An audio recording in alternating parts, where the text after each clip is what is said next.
तो स्वागत है आप सब लोगों का शो टाइम पे, जहां पर एक्सप्लेन करने जा रहे हैं टीन वुल्फ का सीजन 3 का एपिसोड नंबर 2। तो चलिए शुरू करते हैं। और गाइस, आप मेरी वीडियो देखते ही हो तो वीडियो पे लाइक करते हो जाना, जिससे मैं आपके लिए अमेजिंग सीरीज बनाता रहूं। तो वीडियो को लाइक करो। अब शुरू करते हैं इस वीडियो को, और एक अमेजिंग सा कमेंट भी कर दो। तो चलिए शुरू करते हैं इस वीडियो को, जहां पर हम पहले सीन में देखते हैं एलिसन को लिडिया के साथ में, जहां पर वो जा रही थी स्कॉट के पास में, क्योंकि उसे लगता है जो उनके हाथ पे मार्क है वो किसी तरह का सिंबल है, और यहाँ पर स्कॉट उनकी हेल्प कर सकता है उसको फाइंड आउट करने के लिए।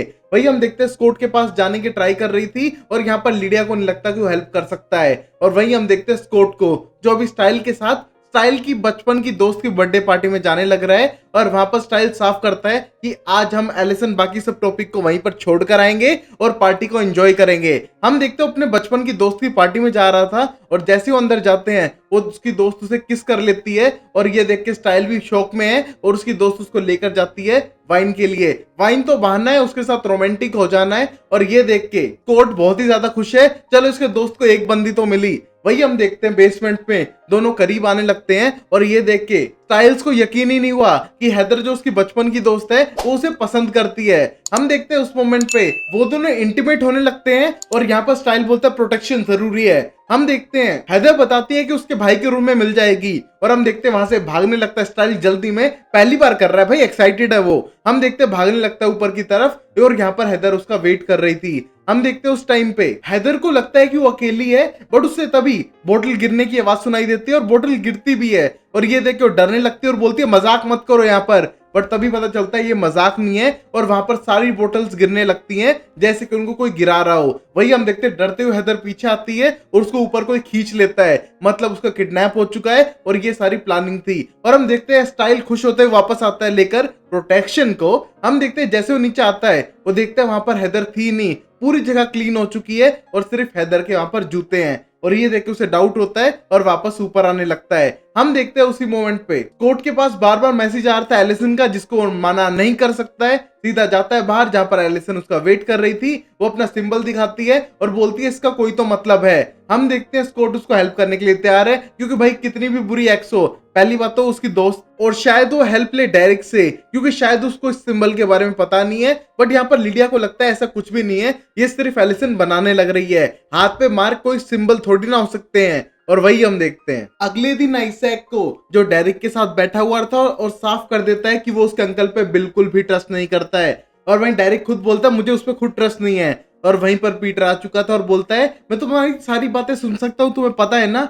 और तुम मेरे मुंह पे कह सकते हो जो भी तुम्हें कहना है। और तभी डेरिक साफ करता है कि हम तुझे पसंद नहीं करते, ना ही तुझ पे ट्रस्ट करते हैं। बट हम देखते हैं यहाँ पर वो उनको हेल्प करने के लिए तैयार था, जिससे कि आइजैक की मेमोरी वापस लाई जा सके, और वो इवेंट याद दिला सके जहां पर वो ढूंढने गया था अल्फा पैक को, बट उस पर अटैक हुआ। वो सब चीजें उसे कुछ याद नहीं है, और कहां पर है एरिका बॉयड, उन सबको ढूंढने के लिए उसकी मेमोरीज के अंदर झांकना पड़ेगा, जो पीटर को करना आता है। हम देखते हैं पीटर साफ कर देता है कि हल्की सी भी गड़बड़ हुई तो क्या तू पैरालाइज हो जाएगा, और या तू मर जाएगा। बट डोंट वरी, अब तक कोई भी पैरालाइज नहीं हुआ है मेरे हाथों। और ये कहने को उसे मारने लगता है, और ये देख के समझ जाता है डेरिक कि इसने अब तक कई सारे लोगों को मार चुका है उनकी मेमोरीज फाइंड करने के चक्कर में। हम देखते हैं यहाँ पर पीटर उसकी मेमोरी में झांक पाता है, बट वो सब कुछ धुंधली मेमोरीज थी। और ये देख के उसको डर लगने लगता है कि कुछ तो गलत हुआ एरिका बॉयड के साथ में, और अल्फा की जो पूरी पैक है वो बहुत ही खतरनाक है। और वही हम देखते हो नहीं बताना चाहता है सारी बात डेरिक को, बट डेरिक को सब पता चल चुका था कि गड़बड़ यहीं पर है, और वो सब लोग यहाँ पर आ चुके हैं। हम देखते हैं उस टाइम पे पीटर कुछ नहीं करना चाहता है, और यहाँ पर सीधा बुलाता है स्कॉट डेरिक को अपनी हेल्प के लिए, जहां पर आने के बाद साफ करता है कि उसे इस निशान के बारे में कुछ भी नहीं पता है, और यहाँ पर उसने उसको मिलवाया था एलिसन और लिडिया से। हम देखते हैं वहां से जाने की कोशिश करता है, बट साफ करना चाहता है स्कॉट कि एक दूसरे की हेल्प करने में भलाई है, हम एक ही टीम में तो हैं, सब एक साइड में हैं। बट तभी साफ करता है डेरिक कि ये वो लड़की है लिडिया, जिसने मेरे मरे हुए अंकल को वापस जिंदा किया है, जिसकी कोई जरूरत नहीं थी। और यहाँ पर एलिसन, जिसने मुझे 30 से भी ज्यादा तीर मारे हुए हैं। और वहां पर एलिसन साफ करती है कि तुम्हारी वजह से मेरी माँ मरी है। बट डेरिक साफ करता है कि ना उसने माँ को मारा है, बल्कि उसके खुद की फैमिली के रूल्स ने मारा है, तो उसको ब्लेम ना करे। और स्कॉट को दूर ले जा कहता है प्लीज इसको सच बता दे, इसकी माँ क्या करने के लिए वहां पर आई थी। जो रियलिटी में हमको पता है गाइस कि वो वहां पर मारने के लिए आई थी स्कॉट को, जो अब तक स्कॉट ने नहीं बताया है एलिसन को। हम देखते हैं यहाँ से अब डेरिक जाने लगता है और एलिसन को समझाने का ट्राई करता है कि हम सॉल्यूशन ढूंढ लेंगे, अगर ये कोई मतलब रखता है तो हम हेल्प करेंगे एलिसन की। और यहाँ पर एलिसन जानना चाहती है जो लड़की इतनी ट्रबल में थी वो क्यों ढूंढने लग रही थी स्कॉट को, और अब वो लड़की कहाँ है। और अब वही हम देखते हैं स्कॉट को लगता है कोई तो गड़बड़ है उसके पास, और उसके पास से गुजरने लगते हैं दोनों ट्विन अल्फा। हम देखते हैं उन पे पहचान नहीं कर पाता है स्कॉट और अपनी क्लास में चला जाता है, जहां पर उसका पीटी टीचर है, उनका इकोनॉमिक्स टीचर भी है, और स्कॉट के आंसर देने पे कंफ्यूज है कि स्कॉट जैसा बंदा आंसर दे रहा है। और वहां पर उनको एक गेम खिलाने लगता है जहां पर स्टाइल की जेब से गलती से वही प्रोटेक्शन का पैकेट निकल जाता है, और ये देखे पूरी क्लास उस पर हंसने लगती है। और यहाँ पर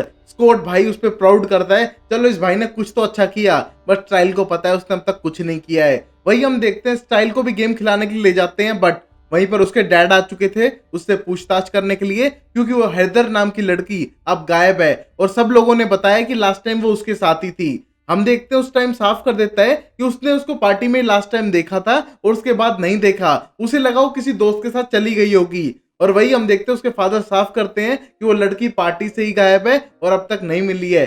और ये सोचते समय स्टाइल बहुत ज्यादा टेंस्ड होता है, क्योंकि वो उसकी बचपन की दोस्त थी। यहाँ स्कॉट से डिस्कस करने लगता है और बोलता है कि अल्फा पैक दूसरों को वेयरवुल्फ तो नहीं बना रहा है, उसे पता करना होगा यार, उसकी मॉम मेरी मॉम बेस्ट फ्रेंड थी और मुझे उसकी हेल्प करनी होगी। हम देखते हैं उस टाइम पे वो सोचते हैं कि किसी तरह आइजैक की मेमोरी वापस लाई जाए जिसकी मदद से कोई हेल्प हो सकती है, और यहाँ पर लोग गायब हो रहे हैं तो उसका सॉल्यूशन भी शायद वही हो सकता है। और हम देखते हैं वो जाता है अपनी वेटनरी डॉक्टर के पास में, क्योंकि शायद उसके पास कोई सॉल्यूशन हो। वही हम देखते हैं वो डेरिक और आइजैक को लेके जा चुका था अपने वेटनरी डॉक्टर के पास में, जो शायद उनकी हेल्प कर सके। वहां पर वो साफ करता है वेटनरी डॉक्टर कि हाँ वो हेल्प तो कर सकता है, बट 100% श्योर नहीं है कि मेमोरीज कैसे बाहर आएंगी, और ये खतरनाक है। ये मौत और लाइफ के बीच के अंदर उनको पहुंचाना होगा आइजैक को, तभी वो शायद आंसर बता पाएगा उसकी हुई भूली हुई मेमोरीज से।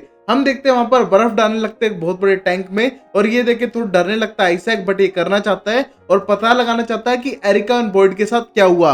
वही हम देखते हैं उसे पानी में डुबोने की कोशिश करते हैं, जिसकी वजह से वो डरता है, बट ये करना जरूरी था। हम देखते हैं थोड़ी देर में आइजैक कंट्रोल में आ चुका था, और आने के बाद हम देख पाते हैं उससे क्वेश्चन करने लगता है एलन, जो उनका वेटनरी डॉक्टर है, और पता लगता है कि हाँ उसको विजुअल्स दिखाई देने लग रहे हैं उस अल्फा के और बाकी सबके भी, और वहां पर सिर्फ उसको आवाज सुनाई देने लग रही है डेरिक, बॉयड की और एरिका की। वही हम देखते हैं उसे पता चलता है कि उन दोनों को बंद करके रखा हुआ है एक लॉकर के अंदर बैंक में। वही हम देखते हैं उसकी हालत और खराब हो रही थी और वो होश में आ जाता है। वही हम देखते हैं वो बता देता है कि बैंक में है वो दोनों, और वहीं पर हम देखते हैं पता चल चुका था कि एरिका की मौत हो चुकी है, जिसके बारे में कोई भी यकीन नहीं करता है, बट वो सच था, क्योंकि आइजैक ने ये बेहोशी के नशे में बोला था जो उसे खुद भी पता नहीं चला।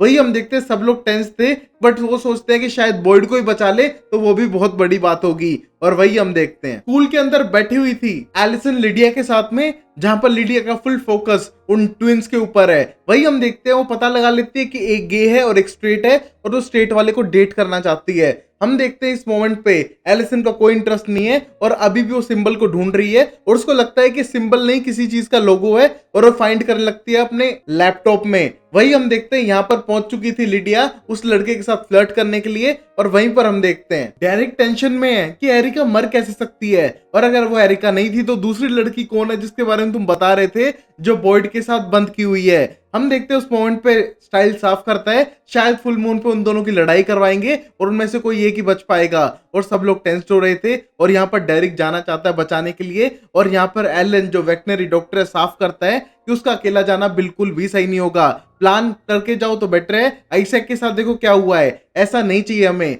और वही हम देखते हैं उन्हें पता लग चुका था कि बैंक तो 3 महीने पहले ही बंद हो चुका है और यहाँ पर कोई नहीं है बैंक के अंदर। और यहाँ पर हम देखते हैं डायरेक्ट प्लान बनाता है वापस बैंक में जाने का और यहाँ पर बॉयड की जान बचाने का। और अब वही हम देखते हैं स्टाइल बता सकता है कि चोरी वहां पर जो हुई थी वो किसने की थी और कैसे हुई थी, और वो हेल्प कर सकता है। और वहां पर डायरेक्ट बोलता है कितना टाइम लगेगा, और तभी स्टाइल बोलता है 2 मिनट लगने, इंटरनेट पे सारी इन्फॉर्मेशन है। और पता चलता है सुबह हो चुकी है उनको सर्च करते करते, और वो सो गए हैं, बट उनको अब तक नहीं पता चला है कि चोरी कैसे और कब हुई थी। वही हम देखते हैं उन दोनों को स्कूल जाने के लिए कहता है स्टाइल का डैड, और वहां से वो जाने की तैयारी करते हैं और उन्हें पता चल जाता है कि उसके डैड ने उन चोरों को पकड़ा था। और ये सोचते हुए स्टाइल टेंस होने लगता है कि कहीं उसके डैड पे कोई ट्रबल ना आ जाए इस केस के रिलेटेड होने से। और वही हम देखते हैं स्कूल के अंदर एलिसन प्लान करती है कि वो जाएगी उसी बैंक के अंदर, क्योंकि वही सिंबल है। वो पहले सबूत इकट्ठा करेगी और फिर इस कोर्ट के आगे दिखाएगी कि वो झूठ नहीं बोल रही थी।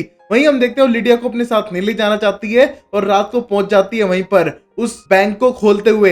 हम देखते हैं वहां की चेन तोड़ के वो अंदर जाने लगती है सबूत इकट्ठा करने के लिए। और वही हम देखते हैं प्लान करता है स्कॉट स्टाइल डेरिक और पीटर के साथ में, पर पीटर साफ कर देता है कि वो इस प्लान का हिस्सा नहीं है, वो अपनी जान को खतरे में नहीं डालेगा। तुम करो जो करना है, मैं एडवाइस दे सकता हूँ बस। हम देखते हो बैठ के एडवाइस देने लग रहा था और यहाँ पर वो चोरी का पूरा प्लान समझाता है कि किस तरह चोर अंदर चुपचाप घुसे थे और तुम उस रास्ते से जाकर वहां पर अंदर जाकर सीधा वोल्ट को खोल सकते हो। हम देखते हैं उस प्लान को समझने के बाद यहाँ पर डायरेक्ट जाने के लिए तैयार है और स्टाइल से तो पूछता ही नहीं है, उसको लगता है ये कहाँ जाएगा। बट हम देखते हैं वो पूछता है स्कॉट से, क्योंकि पीटर ने साफ मना कर दिया है और यहाँ पर स्कॉट बॉयड के नाम पे हेल्प करने के लिए जाने के लिए तैयार है। वही हम देखते हैं स्टाइल और पीटर यहाँ पर अकेले वेट करने वाले थे जब तक ये प्लान सक्सेसफुल नहीं होता है। हम देखते हैं ना पीटर स्टाइल को पसंद करता है ना स्टाइल पीटर को, तो देखते हैं इनके बीच होता है क्या। वही हम देखते हैं वो दोनों जा चुके थे प्लान को फॉलो करते हुए, जहां पर वो चुपचाप उस वोल्ट को खोलने वाले थे जिससे कि आजाद कर सके बॉयड को। और जो दूसरी लड़की है कौन है इसके बारे में नहीं पता है, बट उसको भी आजाद करना जरूरी है। और ये देखते वो दोनों वहां से चले जाते हैं। और वही हम देखते हैं जहां पर एलिसन जाने लग रही थी उस बिल्डिंग के अंदर, हम देखते हैं मैरिन मॉरल उसकी जो फ्रेंच टीचर थी उसको पकड़ती है और बोलती है तुम गलत टाइम पे यहाँ पर आई हो, तुम्हें यहाँ पर नहीं होना चाहिए। और उसको जबरदस्ती पकड़ते हुए एक कमरे में ले जाके बंद करती है और बोलती है वहीं पर छुपी रहना, जब तक लड़ाई की आवाज ना शुरू हो तब तक वहां पर छुपी रहना, और जब लड़ाई की आवाज आने लग जाए तुझे बाहर निकलना होगा। हम देखते हैं उसको डरा के कमरे के अंदर बंद करके जाने लगती है और हम देखते हैं वो भी किसी प्लान में शामिल थी। और वही हम देखते हैं जैसे एलिसन को उस कमरे के अंदर भेजती है, एलिसन वहां पर अपने फोन की टॉर्च ऑन करती है और उसको दिखती है एरिका की लाश, और ये देख के वो डरने लगती है। और वही हम देखते हैं पीटर के लिए बहुत मुश्किल हो चुका था यहाँ पर स्टाइल्स को सहना, क्योंकि स्टाइल बक बक करे जा रहा है इतनी देर से और यहाँ पर पीटर को गुस्सा आ रहा है। बट हम देखते हैं उसी मोमेंट पे उसे वो समझ आता है कि कहीं ना कहीं स्टाइल सही भी कह रहा है कि 3 फुल मून से उनने शायद टर्न ना किया हो, बॉयड और जो भी वो लड़की है उसने, और वो एकदम अगर टर्न करेंगे तो शायद बहुत ही ज्यादा एग्रेसिव हो। और तभी हम देखते हो पता लगाता है कि जो वोल्ट है वो हेलिकेट नाम के मटेरियल से बना है जो चांद की रोशनी को अंदर तक नहीं आने देता है। मतलब वो 3 बार फुल मून को मिस कर चुके हैं, जिसकी वजह से 4th टाइम पे उनकी एग्रेशन बहुत ज्यादा होगी और वो कहीं ना कहीं एक दूसरे को मार देंगे जो उस वोल्ट के अंदर बंद है, और शायद डेरिक और स्कॉट को भी मार दे। वही हम देखते हैं यहाँ पर स्टाइल कॉल करने की कोशिश करता है, बट हम देखते हैं तब तक वोल्ट तोड़ के वो अंदर जा चुके थे। और यहाँ पर बॉयड बहुत गुस्से में दिखाई दे रहा है और स्टाइल फोन करके साफ कर देता है तुम्हें वहां से भागना होगा, कॉल मत काटना स्कॉट जैसे तुम हर बार काटते हो। और मेरी बात सुनो, जो मटेरियल है वो हेलिकेट से बना हुआ है, इन्हें 3 बार टर्न नहीं किया है, 4th टाइम ये एग्रेशन में भरे पड़े हैं, ये एक दूसरे को मार देंगे और तुम दोनों को भी, तुम यहाँ से भागो। और वहीं हम देखते हैं अंदर आने के बाद पता चलता है डेरिक को की जो दूसरी लड़की है वो कोई और नहीं उसकी छोटी बहन कोरा है। हम देखते हैं उसके पास जाने की ट्राई करता है, बट साफ करती है कोरा कि तुम यहाँ से भाग जाओ तो तुम्हारे लिए ज्यादा बेटर होगा। वही हम देखते हो भागने का ट्राई भी करते हैं, बट तब तक यहाँ पर मैरिल मॉरल जो उसकी फ्रेंच टीचर है उसने वहां पर माउंटेन ऐश डाल के बंद कर दिया था उनका रास्ता। और यहाँ पर स्कॉट देखता है कि ये तो उसकी फ्रेंच टीचर है और ये क्यों कर रही है उनके साथ में। और वही हम देखते हैं उनका एग्रेशन स्टार्ट होता है और उनके बीच में लड़ाई शुरू हो चुकी थी, जहां पर हम देखते हैं उनकी लड़ाई बहुत बढ़ने लग रही थी एक दूसरे से, और यहाँ पर वो कंट्रोल नहीं कर पा रहे हैं। यहाँ स्कॉट को पकड़ के पीटने लगता है बॉयड, और अपने वेयरवुल्फ फॉर्म में था और एग्रेशन में भी। वहीं कोरा को संभालने का डेरिक कोशिश कर रहा था, बट ये डेरिक की भी हालत खराब है क्योंकि इनका एग्रेशन 7वें आसमान पे है। और वही हम देखते हैं डिकेलियन को जो मोरेल के साथ में था, और हम देखते हैं मोरेल ने उसके कहने पे सब कुछ किया है पहली बार। वही हम देखते हैं उसके हाथ पकड़ते वहां से जाने लगती है और ये सब डेकेलियन करवाने लग रहा था। और वही हम देखते हैं एलिसन बाहर आ चुकी थी और देखती है कि यहाँ पर स्कॉट की हालत बहुत खराब है और वो शायद मर सकता है। हम देखते हैं वो माउंटेन ऐश को मिटाने का ट्राई करती है, बट वहीं पर डायरेक्ट उसे रोकता है। बट वो देखते हैं स्कॉट की हालत ज्यादा खराब हो रही है तो मिटा के वहां से बॉयड को बाहर जाने की इजाजत देती है। हम देखते हैं जैसे ही वो माउंटेन ऐश वाली लाइन खत्म होती है दोनों वेयरवुल्फ वहां से भाग जाते हैं और ये देख के डेरिक चिल्लाने लगता है एलिसन के ऊपर, बट वापस स्कॉट आके रोकता है और बोलता है इसने हमारी जान ही बचाई है। बट हम देखते हैं डेरिक बोलता है तुम्हें पता है वो बाहर जाके कितने लोगों को मार सकते हैं, कितना बड़ा पंगा खड़ा हो सकता है, और ये सारी गलती इसकी है। बट साफ कर देती है एलिसन कि तुम हो जो बच्चों को वेयरवुल्फ में बदलने लग रहे हो, इसमें मेरी गलती नहीं है और ना मेरी फैमिली की है। बट तभी साफ कर देता है डेरिक कि तुम्हारी फैमिली की गलती है, और एलिसन बोलती है मेरे दादा की बात मत करो, मुझे उनके बारे में कुछ नहीं पता है। और वहां पर वो बोलते हैं तुम्हारे दादा की नहीं तुम्हारी माँ की बात कर रहा हूँ, वो भी वैसी ही है। और वहां पर हम देखते हैं स्कॉट से पूछने लगती है एलिसन कि तुम्हें पता है क्या किया मेरी मॉम ने, और यहाँ पर शायद स्कॉट सच बता दे। और वही हम देखते हैं लास्ट सीन के अंदर, जहां पर लिडिया को एक नाइटमेयर आता है और वो चिल्लाने लगती है होश खोकर, और वहीं पर यह एपिसोड खत्म होता है। तो गाइस वीडियो को जरूर लाइक करना, चैनल को सब्सक्राइब करना, और अब हम देखेंगे कि लिडिया के साथ क्या प्रॉब्लम है, और यहाँ पर अब ये दोनों वेयरवुल्फ किस किस को मारेंगे शहर में जाके, और यहाँ पर पुलिस इंस्पेक्टर पे तो नाम नहीं आएगा, और उस लड़की का क्या हुआ जो गायब हो चुकी है, ये सब देखेंगे अगले एपिसोड में। तब तक के लिए लाइक करो, चैनल को सब्सक्राइब करो, और take care, bye bye, sayonara and Tata.